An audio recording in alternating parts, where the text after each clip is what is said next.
this lesson, I would like for you, if you can open up another tab on your computer, and if you would, I want you to create a blank document or a blank, yes, I want you to create a blank, I want you to start a blank Google Doc. And I'm going to ask you maybe to try and take some notes during this. And I'm going to accept feedback from you because I'm going to ask you to like just let me know how it's working, what things work, what things don't work, how it goes for you, okay? So everybody should have their own Google Doc open, and this Google Doc is open for you to come over to while I give the presentation and for you to make notes on, okay? And I know that may be difficult with me using my screen, but here, let me go ahead. I will share the slideshow with you.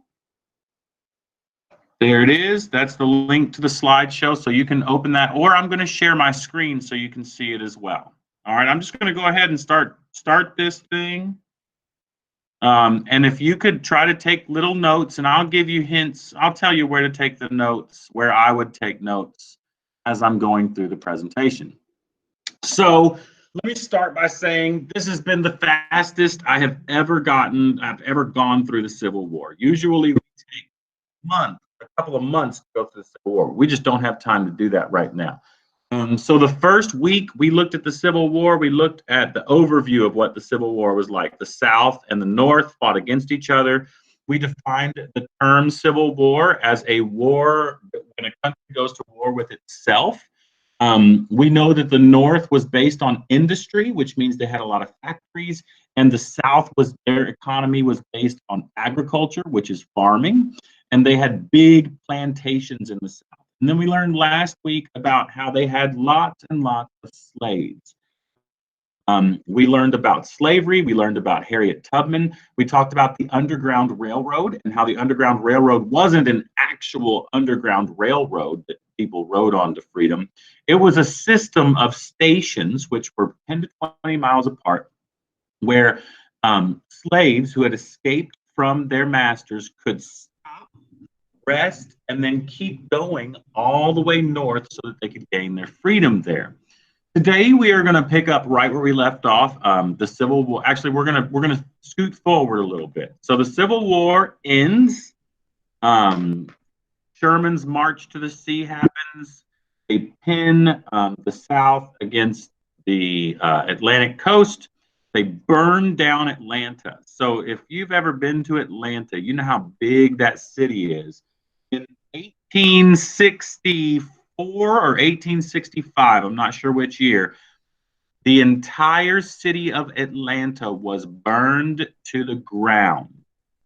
And the North, under General Ulysses S. Grant, defeated the South and made General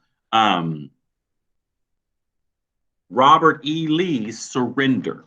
So Robert E. Lee was the general of the Confederate Army, which is the South.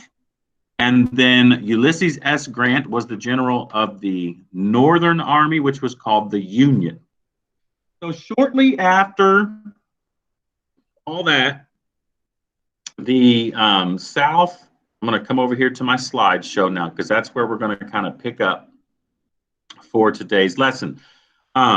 And for this lesson, it's going to, your learning targets after, so the South was completely destroyed after the war. Most of the Civil War battles took place in the South.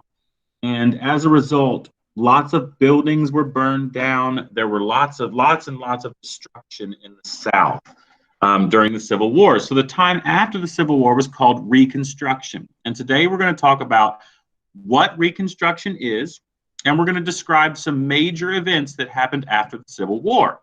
Some of those major events are the passing of the 13th, 14th, and 15th Amendments to the U.S. Constitution. So we already talked about the Bill of Rights, and that was the first 10 amendments to the U.S. Constitution. After that, an amendment is like an addition or a change. After that, you had the 11th and the 12th, and then about this time, you had the 13th, 14th, and 15th Amendments. I'm not going to get ahead of myself. So here we have some pictures. These are primary sources because they are pictures from the time. And these are pictures of the South. The South was almost completely destroyed during the Civil War, and it needed to be rebuilt. What was Reconstruction?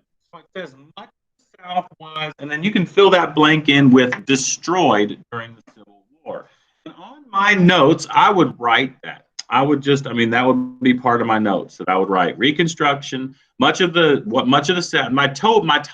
would be the title of the slideshow, Reconstruction and the 13th, 14th, and 15th Amendments. And then I would write stuff. The first thing I would write that much of the South was destroyed during the Civil War. Farms, homes, and public buildings had been burned down. And remember, you don't want to write every word. That would just be silly, because I'm going to share this, or your teacher is going to share this same slideshow with you. So farms, homes, and public buildings had been burned down. The South needed to be rebuilt, is what you're going to enter into that blank. Okay? And if you miss something and you want me to go back, just wait till the end of the lesson and stay in the room and ask me to go back to a particular slide. Just write down the slide number and we'll be able to go back to it. Time after the war when the Union helped to rebuild the South was called, and that blank is going to be Reconstruction. So this time in history lasted from 1865 to 1877. And if you're doing your mental math really quick in your head, you're going to realize that was 12 years. It took 12 years for the South to be rebuilt. So something that happened right at the end of the war, and you guys probably know this, but it's President Lincoln.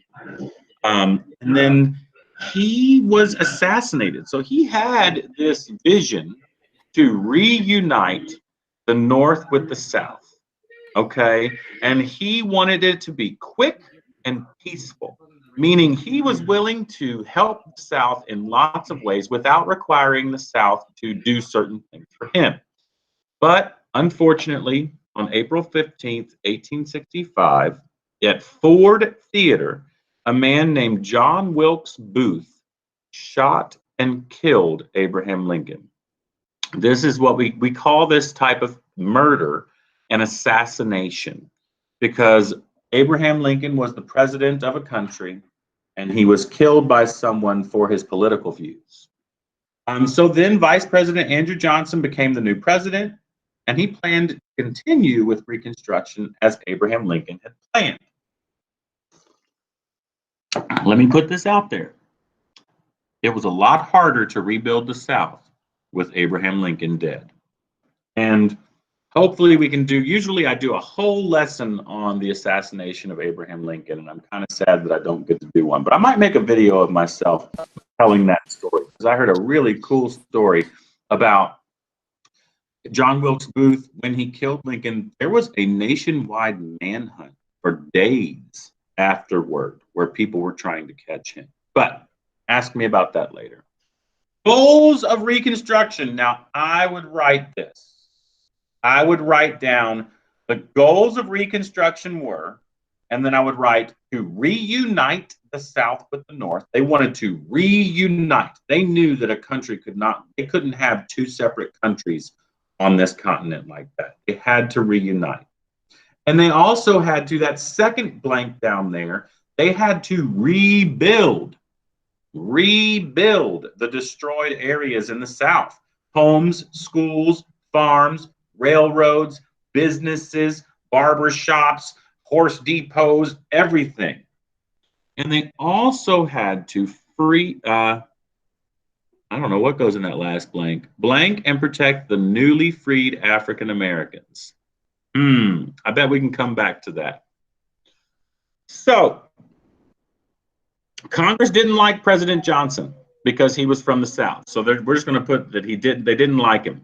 They wanted to form their own plan for Reconstruction apart from Johnson. And let's be clear here. President Lincoln, Congress didn't like his plan. They thought he gave the South way too much. They thought the South didn't deserve it because they had rebelled against the North. Under this second one down here, under Johnson's plan, He allowed southern states to pass these things, and I would put this in my notes as well. He allowed the southern states to pass Jim Crow laws. Jim Crow laws. Oh, wait, maybe these are the slave. No, I think these are Jim Crow laws.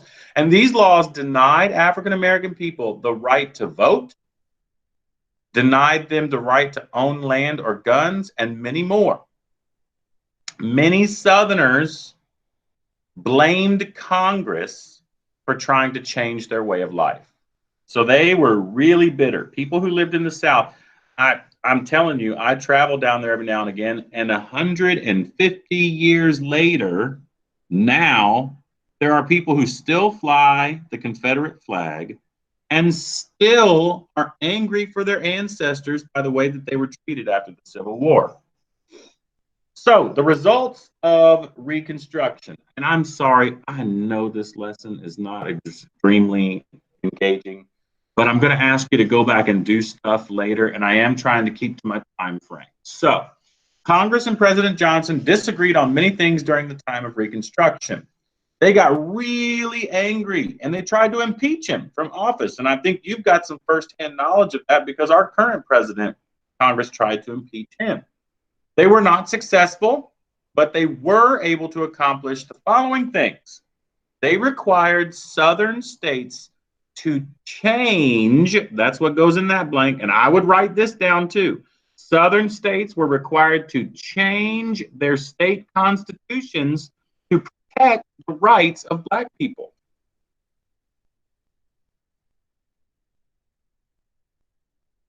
And then I'm going to have to look up and see what that second blank is. They established the Blank Bureau, an organization that helped former slaves. It built hospitals, schools, and helped them find jobs. And then also, Congress sent money to rebuild roads, schools, farms, and businesses. All right. All right. If I was tech savvy and I could make this slide like bounce at you and have like shooting confetti, this is such an important slide here, okay? So if you write nothing else or if you type nothing else during this lesson, I want you to take this down. Oops. The 13th Amendment to the United States Constitution abolished slavery. Remember, we talked about abolitionists, and these were people who wanted to abolish slavery. To abolish something is to do away with it completely, to completely be done with it. We are all working together to abolish this coronavirus right now. So the 13th Amendment abolished slavery in 1865. That means that it is illegal now to own a slave in this country. And then Congress had to do more than that. They couldn't just abolish slavery because there's other ways that people can be discriminated against. We still see that in our country today. The 14th Amendment granted African American people citizenship. It said you are now citizens in the United States of America. And that was important because only citizens of the United States of America are protected by our laws. So back then, they would say, well, even if they do, even if they do get killed, the laws can't be, they're not a citizen. It doesn't matter. So the 14th Amendment made African American people citizens of the United States of America. And then finally, the 15th Amendment, and girls, this is where you get mad. African American men are given the right to vote. Women still had to wait up into the 1900s before they got the right to vote. I refuse. That's just not fair. That's just not fair. No. I know. And what have we learned with history? There's a lot of stuff that we learned in history that was so unfair. It really we was. keep on going with the history, because right now we are in history technically because of the COVID-19. Yes, absolutely, Samantha B. Thank you for pointing that out. We are making So history in the now. future, the people are probably gonna talk about this virus one day. They are definitely going to talk about this virus. But hold on for just a second. I'm almost to the end of this, okay? And then I promise we can talk about that new stuff. So let's look here. So this is life after Reconstruction. So I would like for you to look at the red words. I know there's a lot of words on this slide, so you can come back to this when you're looking at this on your own, okay? It says states made it difficult for blacks to vote. They set up voting booths, and they wouldn't let African American people in. And many African American people couldn't read. Jim Crow laws were passed. They were passed to keep public places separated. They had these groups called the Ku Klux Klan that did very, very horrible things to African American people. And they also had a system called sharecropping that was very much like slavery, but technically they were not having people as slaves. What they would do was they would lease some land to an African American person, and then they would say, well, how are you gonna farm that land? And the African American person didn't have anything. And the white landowner would say, well, I've got a mule that you can use to plow your fields, but it'll cost you this much. Don't worry, you can pay me with whatever you grow out of that field. And they'd be like, okay, sounds good. And they were like, well, you got a plow to put on that mule? And they'd say, no. Oh, well, for a little bit more of your crop, you can use my plow. Oh, where are you going to live? Oh, you need a place to live? Well, you can live here in this house that's on the property, but I'm going to take a little bit more of your crop. And in the end, the African American people had to lease so much stuff that they didn't even have enough food to keep from their crop to feed their own families. So it was this horrible system. There were lots of different perspectives, and I think I'm going to have to stop here. I think I am not actually near the end. I'm very near the end. Sorry. Let's present it again. Sorry, guys and girls. So there were lots of different perspectives of Reconstruction, and I think in reading this week, you're going to get some stuff that's going to have actual paragraphs of perspectives. You're going to read through the different perspectives when you get that, and you're going to think about what feelings is each person having related to Reconstruction. Are they for, against, or unsure about the Reconstruction plans? And how was the Civil War and Reconstruction period affected that person? So at the end of this lesson, what we want to take away is that after the war, the North was tried to help the South rebuild and re-enter the Union. Reconstruction was when they wanted to reunite the North and the South to become one country again. We want to remember that Abraham Lincoln had the plans for Reconstruction, then he was assassinated, and Andrew Johnson became the new president. During Reconstruction, many laws were set in place to protect African Americans, but also many laws were put into place to discriminate against them as well in the South. And then after Reconstruction was over, many things in the South returned back to the way it was before the war. Just instead of slavery, they had sharecropping. So I was going to list the successes and failures of Reconstruction here, but I have already reached my 30-minute mark on this lesson. So instead of doing that, I am going to come back here, and I've got my screen up where I can see everyone. I'm going to put it out there now. If you would like to unmute yourself, and then I'll call on you. If you have any questions about what we went over, any comments, any additions that you might want to put out there that you think maybe I didn't cover and I should have said something about. So now is the time. Braden, I see you're unmuted. Did you want to say something? Yes. So didn't so like in the like early 90s,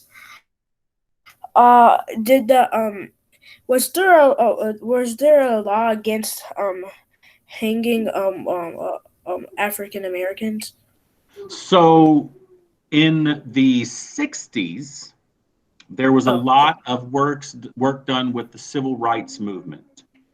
And there were laws passed in the 60s that helped to make it so that the discrimination and the segregation was not a publicly supported thing, right? So if you have a law that says that black people and white people have to use the bathroom in different places, then that is what we call systemic discrimination. And in the 60s, Martin Luther King Jr. and Rosa Parks and all of these people got together to what happened? rally the African American community so that they could change those laws.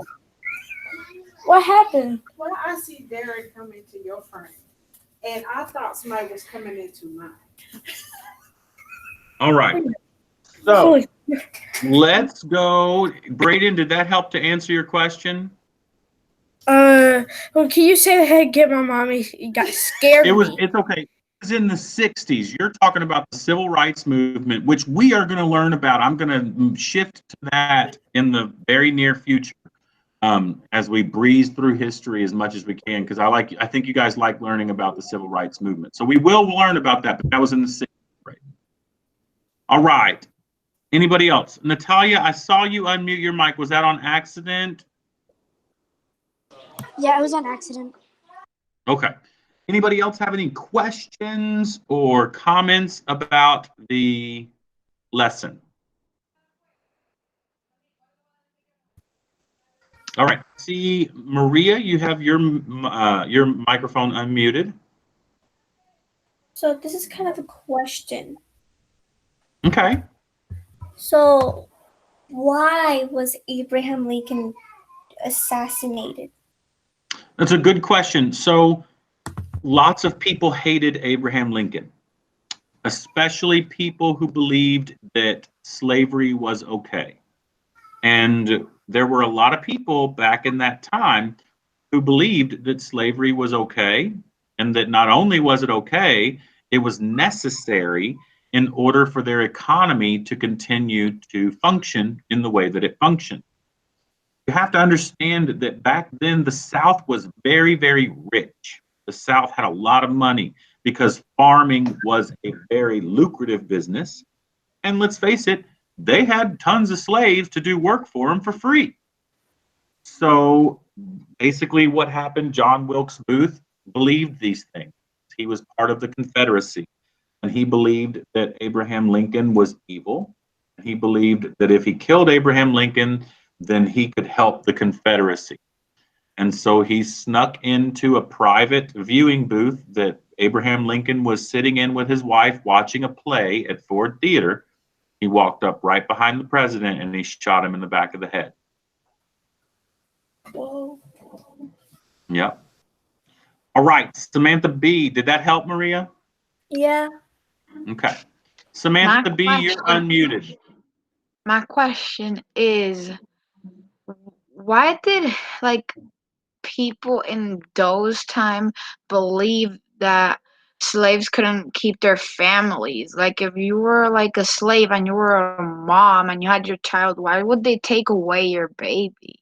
That's just Okay. not logical. Okay, so let me try to explain it. All right. That's a phenomenal question, first off. Oh, I know the answer to that. Hold on. So they had, back then, slave owners viewed slaves as property. Okay. So I know I have a student in my class who her dog just had puppies. Okay. And when those puppies got old enough, which they just recently got old enough, they were what we call weaned from their mother. And then her mom sold those puppies to other families. Now, do you think that that's wrong? Not exactly, because those babies are going to have a home, but slavery was different. They were going there to Not be back then. slaved and work for nothing. I know. So the same thing happens on a farm, right? So if I have a cow, right, and I live on a farm and I have that cow and that cow has a baby, I might sell that to the farmer next door because he can use that cow to get milk or he can use that cow to do work on his farm. Same thing with horses and those kind of livestock, right? I mean, I know humans are a type of animal, but we're kind That's of the like thing. a transformed animal or something. The reason that people could separate families back then is because they viewed slaves as the same as they viewed horses or cows or livestock So or you're anything saying else that on they the farm. viewed us just as animals, you're saying? They treated people as animals back then. I'm not saying they should have. No, I think slavery was Yeah, no, horrible. that's wrong. You know, and that's why the 13th Amendment was passed to abolish slavery because it is a horrible thing. Because while there were people who viewed slaves as property, there were also a lot of people, especially in the North or the Union, who were like, no, like you are right now, Samantha. They're like, no, how can you take a baby from its mother? That's inhumane. That's a horrible, horrible thing to do to human Because beings. You can't do animals, that. they probably could actually survive without them. Sometimes, because when they're a baby, they just need their mom for a while, but then they leave. But a human, it's different. Like I agree. we're 1 year only with our mothers. We're already attached to her. They take us away from her. We'll be crying our whole life. Yeah, So I agree. I agree. That it's was a very good question. Thank you. kind of But different. yeah, the short It's answer to kind that, of Samantha, confusing. is well, the short answer is that the people in the South, the ones who owned slaves, most of them did not view slaves as human beings. They viewed them as property. And it's sad, but that's why. Good question. Anybody Well, else have any questions or comments? Braden. What There you I go. think, so my question is, why do why so I heard that when you could trade, did Afri you could betray Afri like if you were African American and you're like in a certain part of Africa American, if you betrayed them, they would take you to the trade like the triangle one, right? So you're talking about the triangular trade route between Africa, America, and Europe. Yes. Yeah, that was like probably about 100 years earlier, 100 or 200 years earlier when they were establishing slavery in the United States, or what was then called the New World. All right, any other questions? Natalia, you're unmuted. So when they sold slaves, would the slaves get any of the money? No. No. Again, would you give, so let's think about how they viewed slaves. They viewed slaves as property, right? So if a farmer sells a horse to the farmer down the road, are they going to give that horse money? No. No. So if they view the slave as the same thing as the horse, they're not going to give the slave any money. No, slaves never made any money. that's kind of the Well, reason why they were called slaves. right, that's kind of that's part of the definition of slavery is that you work for no pay, that you're made to work for no pay. All right, I am going to go ahead and stop the recording just because it's getting a little long. So they were forced?